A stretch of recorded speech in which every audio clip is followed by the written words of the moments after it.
Welcome to my channel Pallavi digital arts. Stone soup కథ. ఒకప్పుడు కొంతమంది ప్రయాణికులు ఒక గ్రామానికి వచ్చారు. వారి దగ్గర ఆహారం ఏమీ లేదు. కేవలం ఒక ఖాళీ వంట పాత్ర మాత్రమే ఉంది. ఆ ప్రయాణికులు ఆకలితో ఉన్నారు.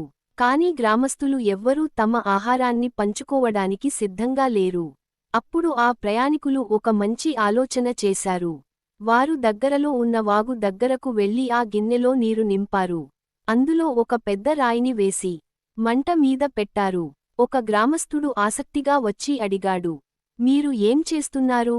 ప్రయాణికులు నవ్వుతూ చెప్పారు, మేము రాయి సూప్ చేస్తున్నాం. ఇది చాలా రుచిగా ఉంటుంది. మీతో కూడా పంచుకుంటాం. కాని ఇంకా కొంచెం పదార్థాలు ఉంటే బాగుంటుంది. ఆ మాటలు విన్న గ్రామస్థుడు సూప్ రుచి చూడాలని అనుకున్నాడు. అందుకే కొంచెం క్యారెట్ తీసుకొచ్చి సూప్లో వేశాడు. తరువాత ఇంకొక గ్రామస్థుడు వచ్చాడు. అతనికి రాయి సూప్ గురించి చెప్పారు. అతను కొద్దిగా మసాలా వేశాడు. ఇలా ఒక్కొక్క గ్రామస్థుడు వచ్చి తమ దగ్గర ఉన్న కొద్దిపాటి పదార్థాన్ని సూప్లో వేస్తూ పోయారు. కొంతసేపటికి ఆ గిన్నె అంతా కూరగాయలు, మసాలాలతో నిండిపోయింది. చివరికి ఆ రాయిని గిన్నె నుంచి తీసేశారు. ఆ రాయి సూప్ ఒక రుచికరమైన, పోషకమైన సూప్గా మారింది.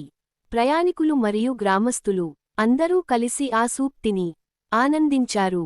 కథ నీతి: అందరూ కలిసి పంచుకుంటే చిన్నది కూడా గొప్పదిగా మారుతుంది. సహకారం ఉంటే అందరికీ మేలు జరుగుతుంది. Thank you so much for watching. Please like, share and subscribe.